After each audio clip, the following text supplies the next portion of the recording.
Assalamualaikum warahmatullahi wabarakatuh. Sebelumnya perkenalkan, nama saya ABD Karib, Prodi Sistem Informasi Universitas Islam Madura NPM 20230200200025.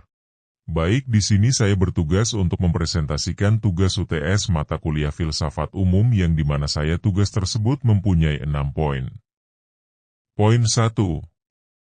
Dasar-dasar filsafat yang dimana akan membahas tentang definisi filsafat, ciri-ciri pemikiran filsafat, objek dan tujuan filsafat.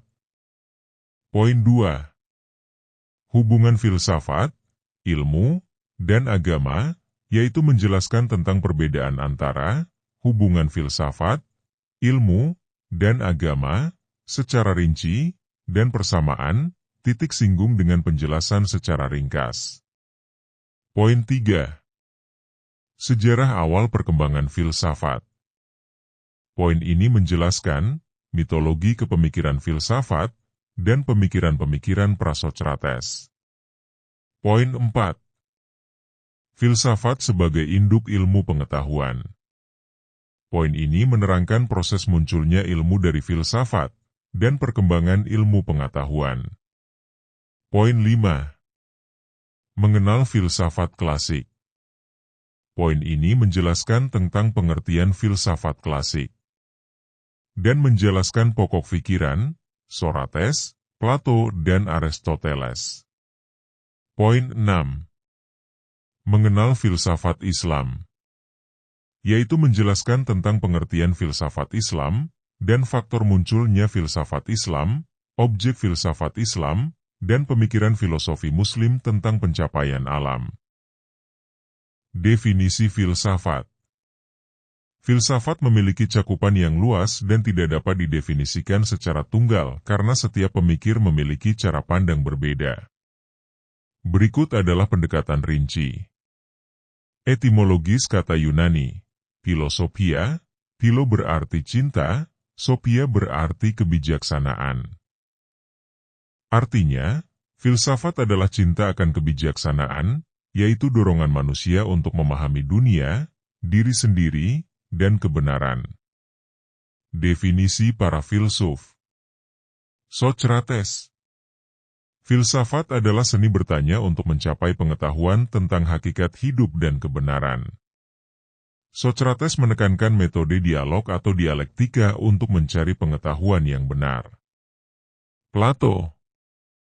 Filsafat adalah upaya mencapai idea, atau bentuk ideal yang menjadi dasar segala sesuatu di dunia nyata. Contohnya, dunia nyata adalah bayangan dari dunia ide yang sempurna. Aristoteles. Filsafat adalah ilmu pengetahuan yang mempelajari sebab dan prinsip yang paling mendasar dari segala yang ada. Baginya, filsafat adalah ilmu pertama yang menjadi dasar semua ilmu lainnya. Immanuel Kant. Filsafat adalah upaya untuk memahami batas-batas akal budi manusia dalam mengetahui realitas. Prinsip dasar filsafat. Filsafat tidak memberikan jawaban pasti seperti ilmu pengetahuan, tetapi menawarkan cara berpikir yang reflektif dan kritis untuk menjawab pertanyaan fundamental. Ciri-ciri pemikiran filsafat. Pemikiran filsafat memiliki karakteristik yang unik, yang membedakannya dari jenis pemikiran lainnya, seperti agama atau ilmu pengetahuan. Berikut penjelasannya. Rasional, berbasis akal. Filsafat menekankan penggunaan logika dan akal budi dalam memahami realitas. Tidak hanya menerima dogma, filsafat mempertanyakan segala sesuatu, termasuk asumsi dasar manusia. Contoh, mengapa Tuhan ada? Adalah pertanyaan rasional yang sering dibahas dalam filsafat agama. Radikal, menyelami dasar-dasar. Filsafat tidak puas dengan jawaban permukaan, ia menggali sampai ke akar permasalahan. Contoh, dalam filsafat moral, pertanyaan, apa yang benar, dibahas hingga ke tingkat prinsip universal, bukan hanya konteks sosial. Universal, luas dan menyeluruh. Tidak seperti ilmu yang terbatas pada bidang tertentu, Filsafat mencakup semua aspek kehidupan, baik fisik maupun metafisik. Contoh, filsafat mencakup pertanyaan tentang manusia, alam semesta, dan Tuhan dalam satu kerangka. Spekulatif, bersifat reflektif dan abstrak. Filsafat seringkali membahas hal-hal yang tidak dapat diukur atau diamati secara langsung. Contoh, pertanyaan seperti, "Ya apa makna hidup?" "Ya" atau, "Ya apakah waktu itu nyata?" Sistematis, logis dan teratur. Filsafat menggunakan logika yang terorganisir untuk menjawab pertanyaan. Contoh, dalam filsafat logika, argumen harus memenuhi syarat kevalidan agar kesimpulan diterima. Objek filsafat. Filsafat memiliki dua jenis objek utama. Objek material. Pengertian. Segala sesuatu yang ada dan mungkin ada. Filsafat mempelajari objek ini tanpa batas, termasuk realitas fisik, alam semesta, manusia, nilai-nilai, bahkan konsep-konsep abstrak seperti keadilan dan kebenaran. Contoh, dalam filsafat ilmu, apa itu ilmu? Dalam filsafat moral, apa hakikat baik dan buruk? Objek formal. Pengertian, cara filsafat memandang objek materialnya. Filsafat tidak hanya menggambarkan suatu hal, tetapi mencari mengapa dan bagaimana dari sesuatu. Contoh, filsafat memandang manusia tidak hanya sebagai makhluk biologis, tetapi sebagai entitas yang memiliki kebebasan, nilai, dan tujuan hidup. Tujuan filsafat. Filsafat memiliki tujuan yang mendalam dalam membentuk pemikiran dan cara hidup manusia. Berikut penjelasannya. Mencari kebenaran. Filsafat bertujuan memahami apa yang benar, bukan hanya berdasarkan kebiasaan atau keyakinan, tetapi melalui refleksi kritis.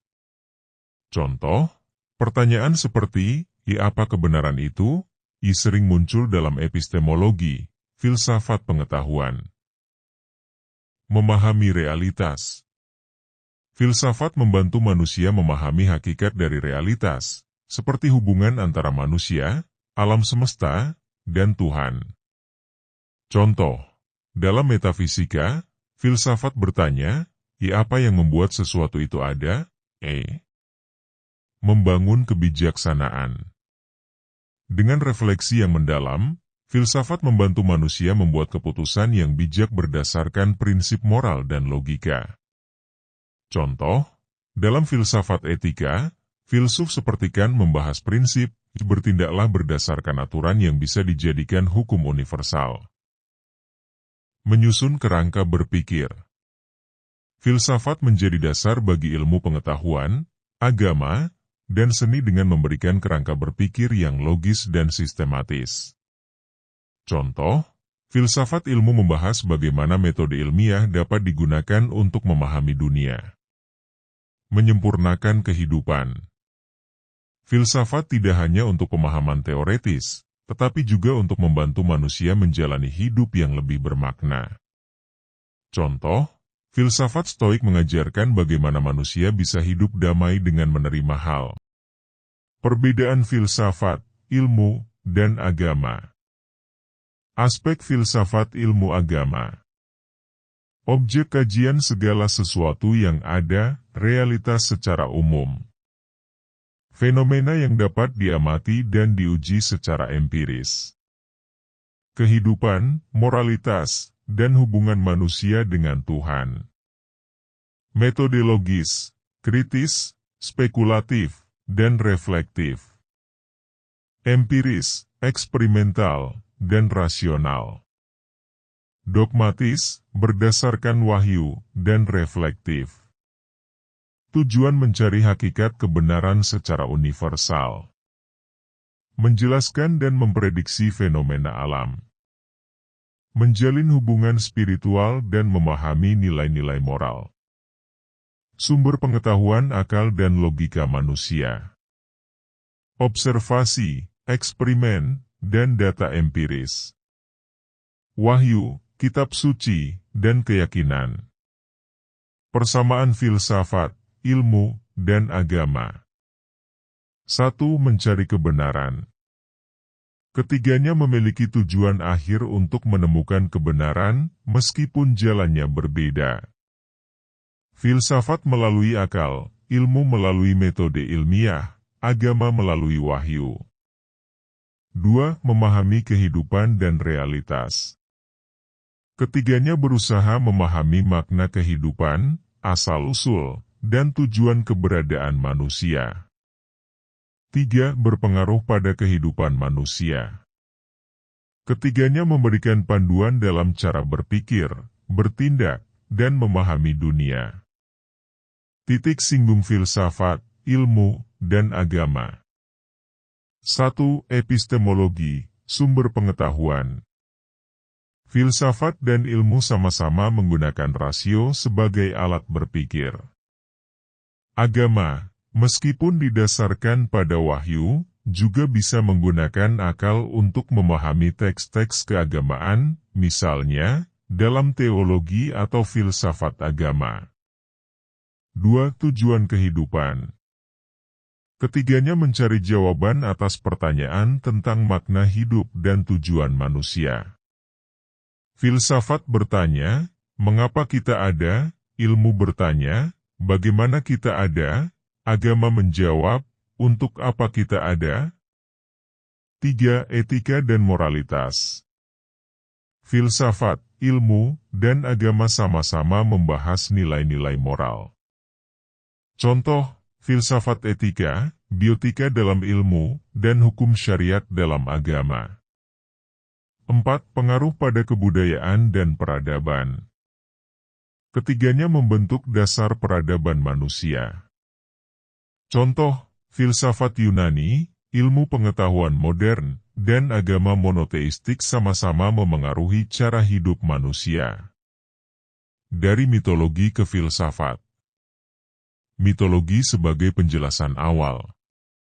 Sebelum ada filsafat, orang-orang menjelaskan berbagai hal di dunia melalui cerita-cerita mitos.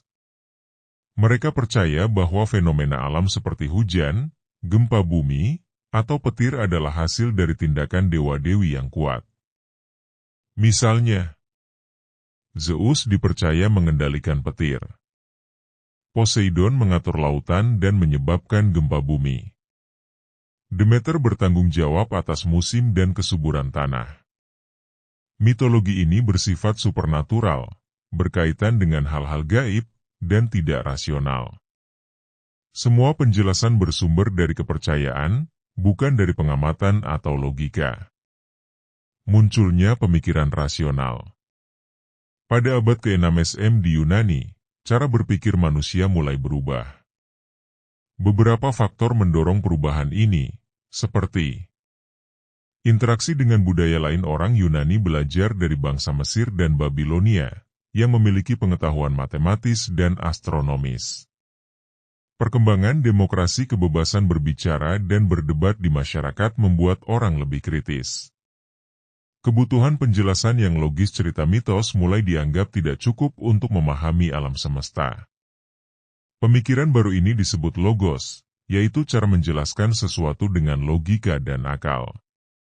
Inilah awal filsafat, yang berusaha mencari penjelasan tentang dunia secara rasional tanpa melibatkan kekuatan gaib. Filsafat Prasokrates. Filsafat Prasokrates pemikiran dari para filsuf yang hidup sebelum Sokrates. Mereka fokus pada pertanyaan dasar seperti, apa yang menjadi asal-usul segala sesuatu? Bagaimana alam semesta bekerja? Para filsuf ini mencoba mencari arhe, prinsip utama atau unsur dasar, yang menjadi sumber dari semua yang ada. Berikut beberapa tokoh penting dan ide-idenya. Thales dari Miletus. Thales adalah filsuf pertama dalam sejarah. Ia percaya bahwa air adalah unsur dasar dari semua hal, karena air dibutuhkan untuk kehidupan dan dapat berubah bentuk, cair, padat, gas. Pemikirannya sederhana tetapi penting karena ia mencoba menjelaskan dunia tanpa melibatkan mitos atau dewa. Anaximander. Anaximander, murid Thales, tidak setuju dengan gurunya. Ia mengusulkan bahwa asal-usul segala sesuatu adalah sesuatu yang tidak terlihat dan tidak terbatas, yang ia sebut apeiron. Ide ini menunjukkan bahwa ada prinsip abstrak yang mengatur alam semesta. Anaximenes. Anaximenes, murid Anaximander, berpendapat bahwa udara adalah unsur dasar. Ia percaya udara bisa berubah menjadi berbagai hal melalui proses pemadatan, jadi tanah, dan pengenceran, jadi api. Ini adalah langkah awal menuju pemahaman ilmiah tentang perubahan materi. Herakleitos. Herakleitos percaya bahwa segala sesuatu selalu berubah. Ia terkenal dengan gagasan Pantarhei, semuanya mengalir. Menurutnya, api adalah unsur dasar karena simbol perubahan. Ia juga memperkenalkan konsep logos, yaitu prinsip rasional yang mengatur alam semesta. Pitagoras. Pitagoras melihat hubungan antara angka dan harmoni. Ia percaya bahwa dunia ini pada dasarnya bisa dijelaskan melalui angka dan proporsi. Selain itu, ia percaya pada konsep reinkarnasi, yaitu jiwa manusia akan lahir kembali dalam bentuk lain. Parmenides. Parmenides mengatakan bahwa perubahan itu ilusi. Menurutnya, kenyataan sejati adalah sesuatu yang tetap dan tidak berubah. Ide ini bertentangan dengan Herakleitos dan menjadi dasar diskusi panjang tentang sifat perubahan. Empedokles. Empedokles mencoba menggabungkan ide-ide sebelumnya. Ia mengatakan bahwa dunia terdiri dari 4 unsur dasar, tanah, air, udara, dan api. 2 kekuatan kosmik, yaitu cinta, yang menyatukan, dan pertikaian, yang memisahkan, menyebabkan perubahan di dunia. Demokritos. Demokritos adalah pelopor teori atomisme. Ia berpendapat bahwa segala sesuatu terdiri dari partikel kecil yang tidak bisa dibagi lagi, yaitu atom. Ide ini sangat mendekati pemahaman sains modern tentang struktur materi. Pentingnya pemikiran Prasocrates. Awal ilmu pengetahuan para filsuf ini mengganti mitos dengan logika dan observasi, yang menjadi dasar perkembangan ilmu pengetahuan. Pemikiran kosmologi mereka mencoba memahami alam semesta dengan cara rasional, tanpa melibatkan dewa. Dasar filsafat modern pemikiran mereka menginspirasi Socrates, Plato, dan Aristoteles untuk mengembangkan filsafat lebih jauh ke bidang etika, politik, dan metafisika. Proses munculnya ilmu pengetahuan dari filsafat. 1. Pertanyaan dasar dalam filsafat. Filsafat berawal dari pertanyaan mendasar tentang keberadaan, kebenaran, dan realitas. Contoh, apa itu kebenaran? Bagaimana dunia ini bekerja? Apa yang menjadi dasar moral manusia? 2. Rasionalitas dan metode berpikir. Filsafat mengembangkan metode berpikir logis, rasional, dan sistematis. Misalnya, Aristoteles memperkenalkan logika sebagai alat untuk menyusun argumen yang koheren. 3. Kelahiran ilmu khusus. Ketika pemikiran filosofis menjadi lebih fokus dan metodologis, cabang-cabang ilmu mulai terpisah dari filsafat. Fisika berasal dari filsafat alam, natural philosophy, terutama dari pemikiran tentang hukum alam. Biologi bermula dari upaya memahami kehidupan, seperti yang dilakukan oleh Aristoteles dalam studinya tentang makhluk hidup. Psikologi awalnya bagian dari filsafat tentang jiwa, sebelum menjadi disiplin ilmiah dengan metode empiris. 4. Eksperimen dan metode empiris. Pada masa Renaissance dan pencerahan, ilmu pengetahuan berkembang pesat berkat penerapan metode empiris, observasi, dan eksperimen. Ini adalah titik perpisahan utama antara filsafat dan ilmu pengetahuan modern. Perkembangan ilmu pengetahuan. 1. Zaman klasik. Pemikir seperti Socrates, Plato, dan Aristoteles menanamkan dasar untuk banyak cabang ilmu. Contoh, logika Aristoteles tetap relevan hingga kini. 2. Zaman Islam klasik, abad pertengahan. Pemikir Muslim seperti Al-Farabi, Al-Kindi, dan Ibnu Sina mengintegrasikan filsafat Yunani dengan pemikiran Islam, memperkaya filsafat dan ilmu pengetahuan, khususnya matematika, kedokteran, dan astronomi. 3. Zaman Renaissance. Pemisahan filsafat dari agama dan pengembangan metode ilmiah oleh tokoh seperti Galileo Galilei dan Francis Bacon mempercepat perkembangan ilmu. 4. Ilmu pengetahuan modern. Revolusi ilmiah abad ke-17 dan 18 membawa pendekatan eksperimental, menghasilkan teori-teori ilmiah yang bisa diuji secara empiris. Contoh, teori gravitasi Isaac Newton. 5. Era interdisipliner dan digital. Dalam abad ke-20 dan 21, ilmu berkembang menjadi semakin spesifik, tetapi juga mengintegrasikan pendekatan interdisipliner. Teknologi digital memfasilitasi perkembangan pesat ilmu pengetahuan. Hubungan filsafat dan ilmu pengetahuan. Epistemologi, filsafat masih menjadi dasar dalam mempertanyakan validitas, batasan, dan metode ilmu. Etika ilmu pengetahuan, pertanyaan filosofis tetap relevan dalam mempertimbangkan dampak sosial dan moral dari teknologi dan ilmu pengetahuan. Landasan teori.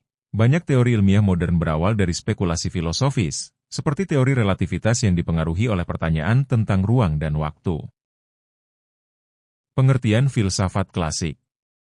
Filsafat klasik merujuk pada pemikiran filsuf Yunani kuno antara abad ke-6 SM hingga ke-3 SM. Fokus utamanya adalah pencarian kebenaran, keadilan, kebajikan, serta pemahaman dunia dan manusia. Filsafat ini menekankan rasionalitas dan logika sebagai cara untuk mencapai pemahaman yang benar. 3 tokoh besar dalam filsafat klasik adalah Socrates, Plato, dan Aristoteles. Pokok pemikiran Socrates. 1. Pencarian kebenaran dan pengetahuan, menggunakan metode dialektika, tanya-jawab, untuk menggali kebenaran. 2. Aku hanya tahu bahwa aku tidak tahu, menunjukkan sikap rendah hati dan pencarian pengetahuan. 3. Etika dan kebajikan, kebajikan berasal dari pengetahuan dan diperoleh melalui introspeksi. Pokok pemikiran Plato. 1. Teori dunia ide, dunia fisik tidak sempurna, sedangkan dunia ide, bentuk, abadi dan sempurna. 2. Republik dan keadilan, masyarakat ideal terdiri dari 3 kelas yang masing-masing memiliki peran sesuai kebajikannya. 3. Ajaran tentang jiwa. Jiwa terdiri dari 3 bagian, rasional, emosional, dan nafsu, yang perlu diseimbangkan. Pokok pemikiran Aristoteles. 1. Metafisika dan substansi. Segala sesuatu terdiri dari materi dan bentuk yang saling berinteraksi. 2. Etika dan kebahagiaan. Kebahagiaan dicapai melalui kebajikan dan tindakan yang rasional. 3. Logika dan ilmu pengetahuan, mengembangkan silogisme dan memperkenalkan berbagai cabang ilmu seperti biologi dan etika. Pengertian filsafat Islam. Filsafat Islam menggabungkan ajaran Islam dengan pemikiran rasional, membahas masalah Tuhan, alam, manusia, dan moralitas berdasarkan Al-Quran dan hadis. Faktor munculnya filsafat Islam. 1. Pengaruh Yunani. Filsafat Yunani diterjemahkan dan dipelajari di dunia Islam. 2. Penerjemahan dan kajian. Karya-karya filsafat Yunani diterjemahkan dan dikaji oleh ilmuwan Muslim. 3. Kebutuhan intelektual, untuk memahami ajaran Islam secara rasional. Objek filsafat Islam. 1. Tuhan, sifat dan eksistensi Tuhan. 2. Manusia, hakikat manusia dan tujuan hidupnya. 3. Alam semesta, penciptaan alam dan hukum alam. 4. Etika, moralitas dan cara hidup yang benar dalam Islam. Pemikiran filosof Muslim tentang penciptaan alam. 1. Al-Farabi, alam tercipta secara rasional melalui Tuhan sebagai penyebab pertama. 2. Ibnu Sina, alam tercipta melalui rangkaian sebab akibat yang dimulai dari Tuhan.